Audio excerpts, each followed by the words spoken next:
What's happening, everybody? John from PSI here.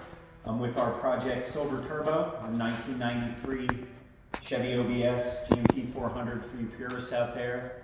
Short bed, standard cab, Silverado, two-wheel drive. We're at the PSI Tack Houses where we do a lot of our projects and R&D. I just want to give you a kind of an overview video of this project.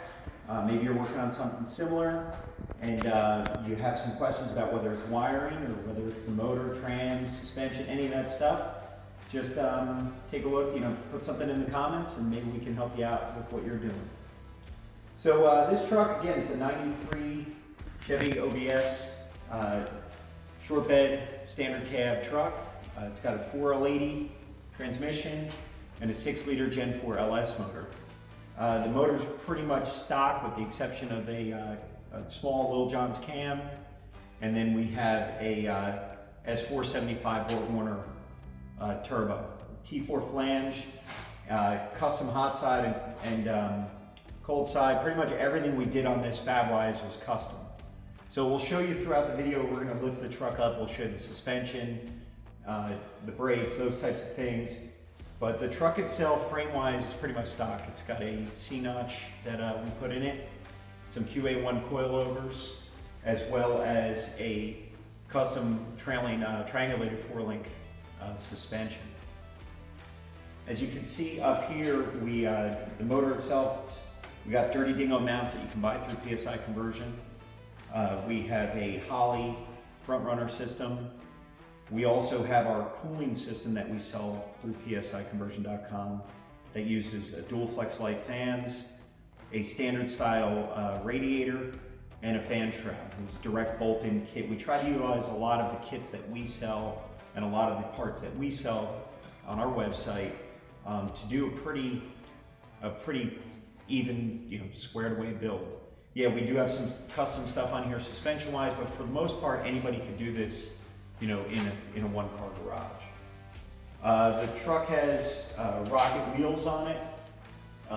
We have 20 by 8.5s in the front, 20 by 10s in the back. The brakes are pretty stock. For right now, we are going to do probably a Willwood or Bear upgrade at some point. We do have discs in the rear because the rear that we end up using, and we'll show you later on in this video, is from an Impala SS. And then we have upgraded factory stock disc brakes up front. But in order to accommodate the rear disc brakes, and because these trucks notoriously have really bad master cylinders, we upgraded to an NBS or the mid-2007, 2008 master cylinders you can see here. Put a new brake booster on. And then we used a Willwood proportioning valve since we do have a rear disc brakes on this truck instead of the factory drum brakes.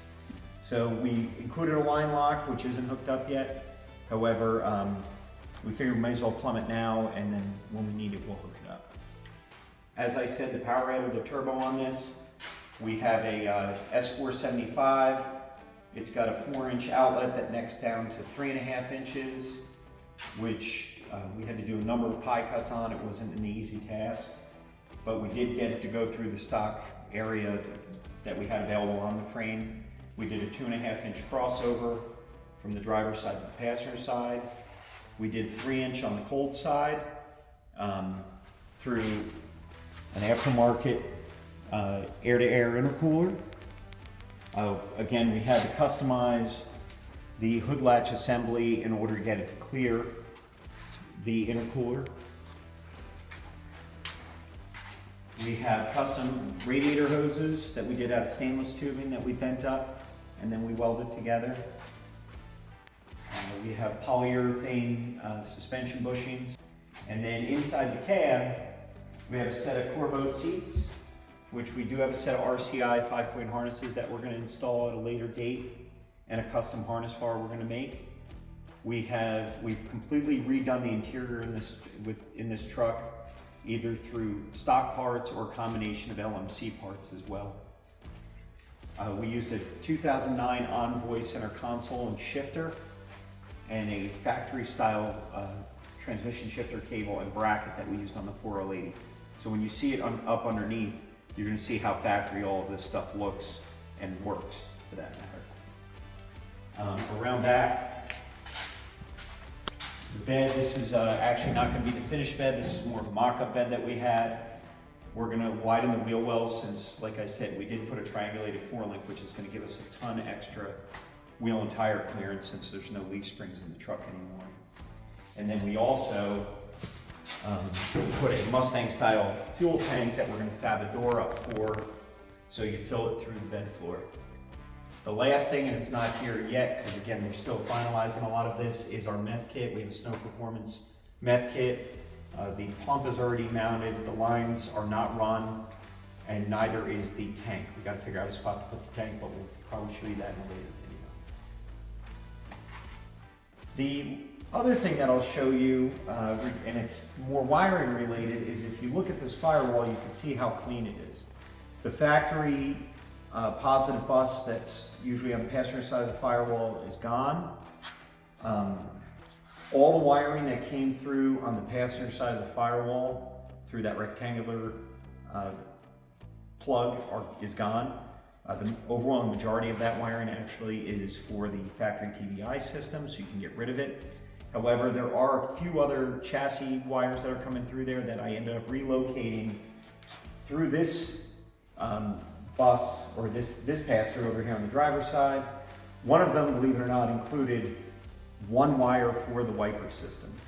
Of all the wires that go to the wiper system, for some reason, one goes that way, back through the firewall and back over to the wiper stalk, while the rest of them go this way into this pass-through and then to the fuse center and the stalk. Don't ask me why they did it, I just know they did it. I rerouted it, and that's what created this clean firewall that you see here.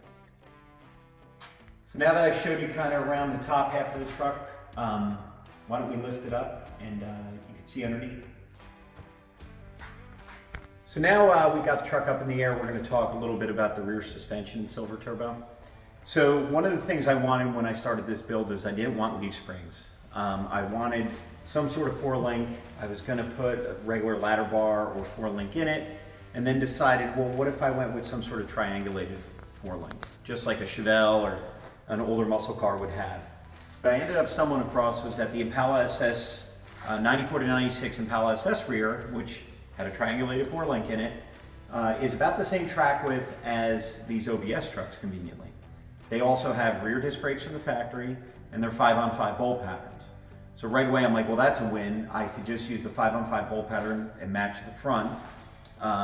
One of the issues is that the Impala SS has smaller lug wheel studs than the OBS. So the OBS has larger wheel studs in the front, and on its factory rear, the Impala SS had smaller ones.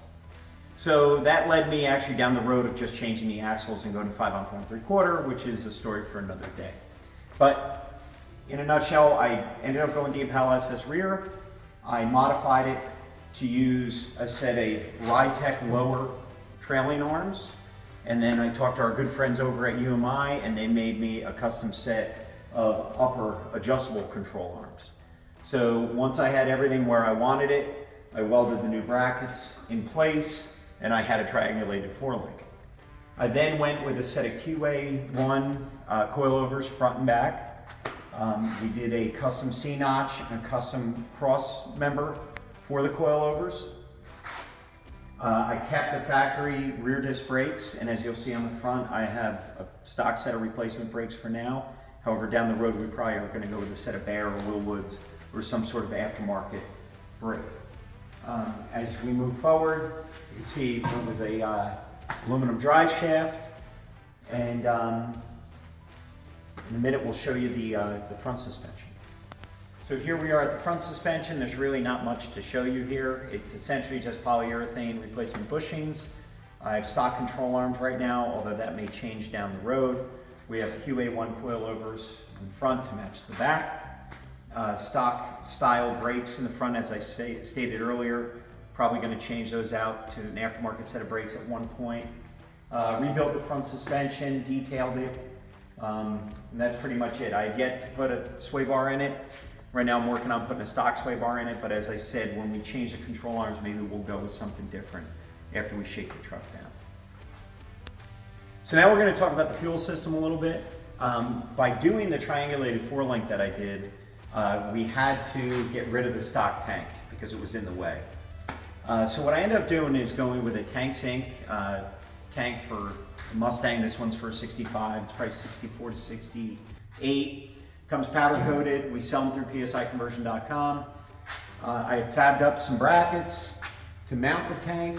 I also made it so you remove the rear roll pan, take out a few bolts, the whole tank will slide out the back if you have to service the in-tank pump or any of the fittings of the sender. We're running a Walbro 450 pump in the tank, again, available through PSIconversion.com.